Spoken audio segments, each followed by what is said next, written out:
So now I would like to present to you the wedding marketing pyramid.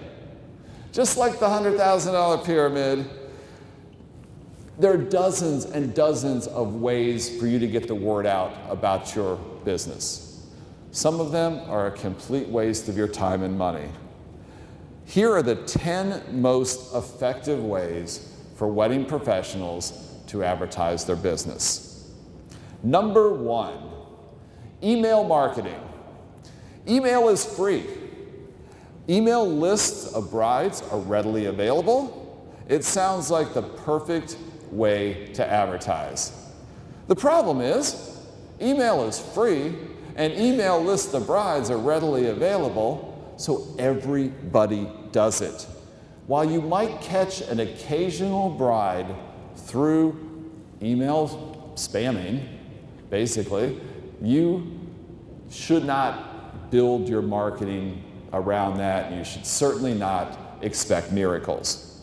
If you are sending out emails to brides who did not specifically request information from you, make no mistake, you are spamming. Not saying it's wrong, not saying you shouldn't, I'm just saying you are spamming. And there's the email services spend a lot of energy and money trying to keep you from doing exactly what you're trying to do. And about over half of brides have Gmail email addresses, and Gmail is the best at filtering out any sort of marketing emails. It doesn't take all that much to figure out that what you're sending out is trying to sell something, and you get banished to the spam folder, probably never to be seen. If you are lucky enough to get past the spam filters and get into the inbox, most people will do exactly what you and I do. Sit down in front of our computer, we got 20 advertising messages, delete, delete, delete, delete. There is a much better way to do email marketing, and that is by setting up an autoresponder campaign. I'm just going to go a quick example and show you what this is. With an autoresponder campaign, this is a company that we use to do this, GetResponse. There's a bunch of different companies. So here's what we do. We're promoting our bridal shows, and we have developed this report. This report is 10 things your wedding guest won't tell you. Sounds pretty sexy. People like to read it. It actually was written by a friend of mine, Alan Berg, and we kind of collaborated and fixed it up a little bit. So we take this message and we break it down into a series of 6 different emails. You can do the same thing. Remember, brides are generally, they don't know what they're doing. They don't know what they're buying. They don't know what questions to ask. They don't know how to buy what you sell. So who better to educate them than you? So you come up with some sort of a report that establishes you as an expert and provides some valuable content. So what we've done is we break that report down into a series of 6 emails. And then along with that, every one of these 6 emails has an attribute about our show, and at the bottom a call to action, click here to buy a ticket. Then on our website, and you see these all the time, as soon as you go to our website, this little banner pops up, request the 10 things your wedding guest won't tell you. All you do is give us your name and your email address, and then for the next 6 days, once a day, these brides are getting an email from us. Gives them the content that they ask for, gives them a little bit more advertising about our show, and a call to action. Guess what? We're stalking these brides for 6 days with their permission. It is very easy to set this up. You write it, you design it, and you just let it work.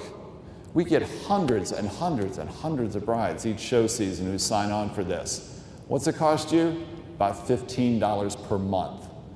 So much better than just sending out random email messages.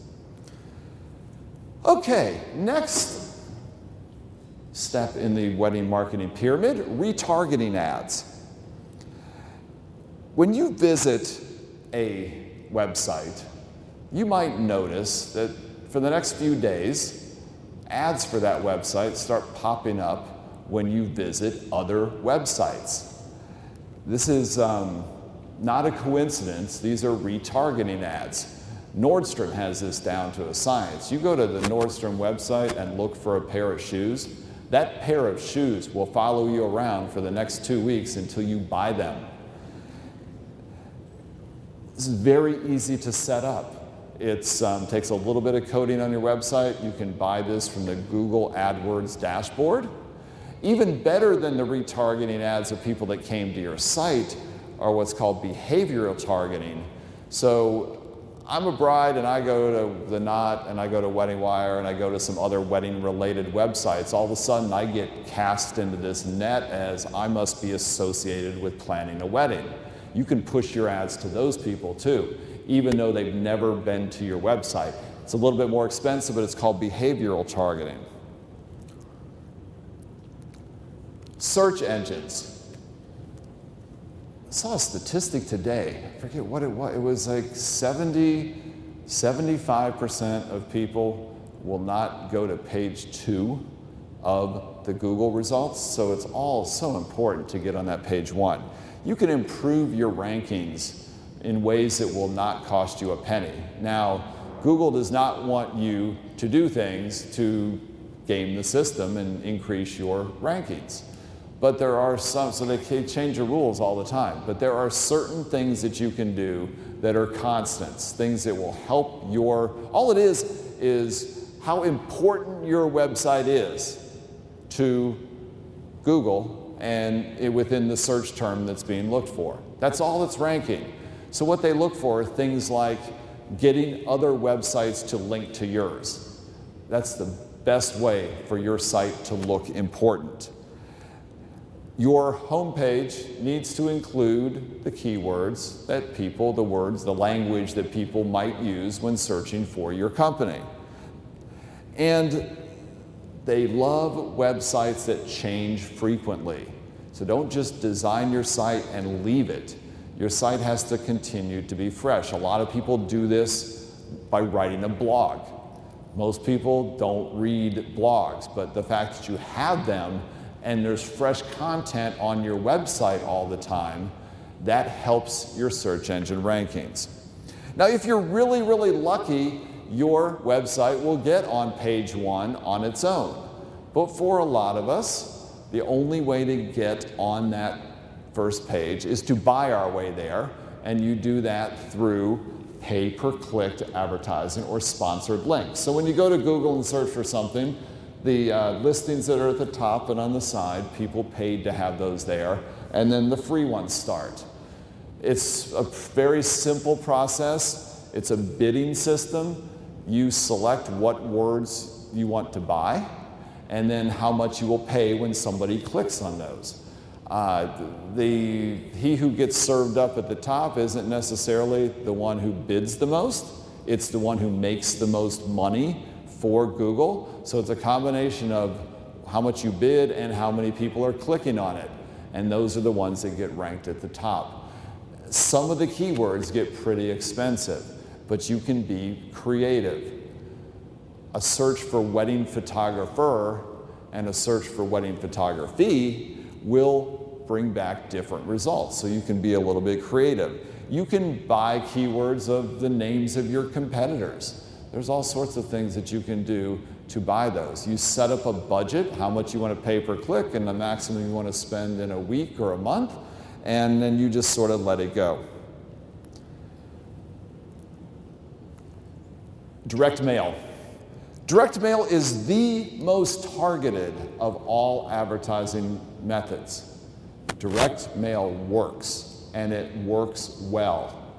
One of the main reasons that it works is that not too many people do it anymore because it costs money. Money to print, money to mail. But that's what makes it such a great opportunity. The bride's inbox on her computer is inundated with advertising messages. The mailbox is not.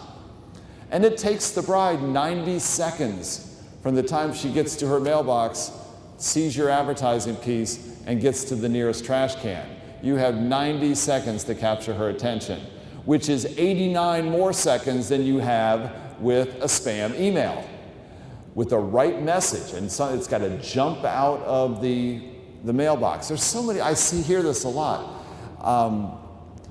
Just because you're sending a message, whether it's by email or mail or however, to a bride, Marketing 101 rules still apply.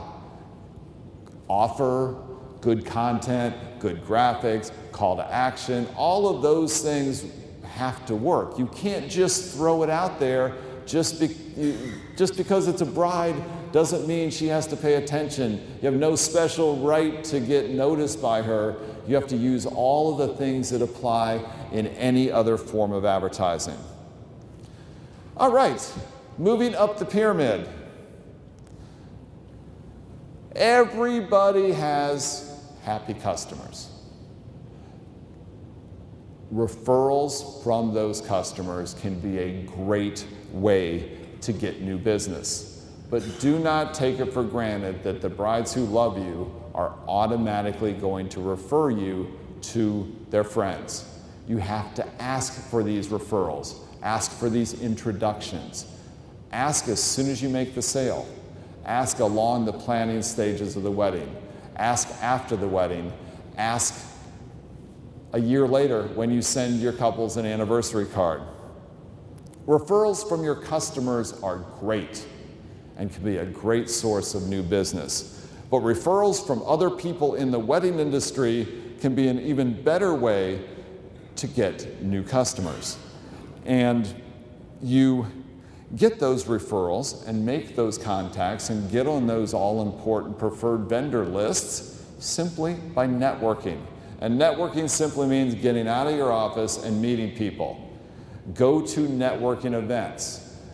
Meet your neighboring exhibitors at a bridal show. Meet the other vendors who are working a wedding with you. Even events like this one are a great opportunity to meet other people in the business. I contend that you should spend at least as much time marketing yourself to other wedding professionals as you do marketing yourself directly to the consumer. Getting up near the top here, social media.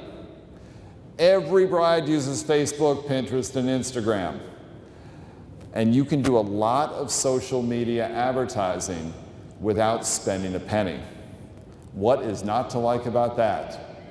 Well, because it's possible to advertise all over social media without spending a penny, everybody does it. And it is so easy to get lost in the clutter. I have yet to find a wedding professional who has built a successful, growing business solely with free social media. The free ride on Facebook and other social media platforms is quickly coming to an end. It used to be you have all these brides that like your Facebook page and you post something on there and they all see it. That doesn't happen anymore.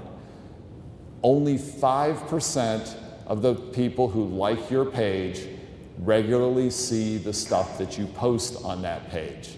And that's kind of okay for brides, because most of us, we're in a one and done business. We work with that bride once, and pretty much you don't need to market it to her that much after her wedding, other than, for referrals. But for the most part, you're kind of done. You're trying to reach new people. There is a way to reach those people, and a better way to reach even more people who didn't like your page, and that is through doing boosted posts on Facebook. When you post something on your business page, the little button comes up that says boost this. Boost this means pay some money to have it pushed out to more people. Don't do that there. If you want to boost your posts, go to the Facebook Ads Manager and set it all up from there. Why? Because the Ads Manager gives you a whole lot more latitude on choosing demographics, including the greatest gift that Facebook has ever given the wedding industry, which is relationship status engaged. You can do a few different things. You can set up geographic proximity to where geography in which you want to advertise, age ranges, male, female, engaged, interests, keywords such as wedding, wedding dresses, engagement ring, groomsmen. You can do that. You can find people who are interested, some reason, in weddings. And it'll tell you right there how many people you could potentially reach with this campaign. And then it tells you how much it will cost to reach all of them. You don't have to pay to reach all of them. You set up how much money you want to spend in a day or how much money you want to spend in a week. And it can be a very, very effective tool. But don't think that just putting a free thing on Facebook is doing anything. The paid advertising can work great, but you have to spend some money there. And don't forget about YouTube. YouTube is the #2 search engine after Google. Do not try to dabble across all the different social media platforms. Pick one or two and try to do them very, very well.